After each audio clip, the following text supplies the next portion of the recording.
Ravandiyeka diya Kurdên Êzidî hate rizgarkirin. Dîma Emîn temen 24 salê. Piştî 11 salan gihişt ev nav kesûkarên xwe li şariya li Duhok. Xelka gundê Koçoya li Şingal. Li sala 2014 Daeş digel 8 kesên dî ji xêzana wê revand. Wê demî jiyê wê 13 sal bûn. Li gorî gotina wê 3 salan li Sûriya maye û piterî 7 salan jî li welatê Tirkiye. الحياة اللي عشتها قبل كانت حياة سيئة جدا.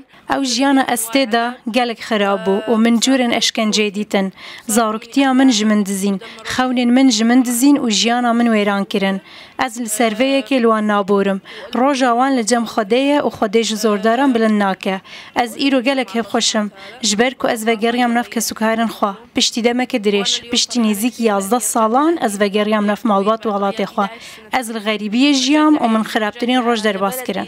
عشت بغربة، عشت أسوأ الأيام. بخدي قالك كيف ما هاتي وهاتي كاس ما فراب ومساعدة ما كرمالا وآفا وما بها موارزقار كن كاتشن ما هاينا لها موجهة التركيا هاينا سوريا هاينا المخايمة هول هاينا لها موجهة هاينا. أيوة رحنا السجن. فكملت سنة كاملة بالسجن. سنة كاملة؟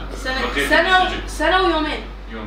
بريا صالكي هفجيني ويي سعودي هول ضايا ببتا ولاتي مصر لجبر پاسپورتین سخته لفروکخانه هاتینه گرتن سالکی ماینه ده زندانه بریا نزیکی مهکی آزاد بوینو پشت راج دست هفجین خوار رویه خواه مالکی و پیوندی به کسوکارن خواه کریه بریکا عبدالله هاتیه رزگار کرن که حتی نها 403 کس رزگار کرینه ما بريكا حوالا مرة أبو كسانك هنا كلف عن نشالي أدنا رابون برنامج على خوا كرنامج على خدا ودوراني ما هنا كسانش عن تابشان نان نباخوا ويكيش ويران شهر مشان تقريبا 15 رجال مالاوي بو وما إيرو ما درباسكرا عالية فيالي وأم قال لك ممنون ايش عاش عالية حكومة جيفا قال لك هاري كاري مرة كنت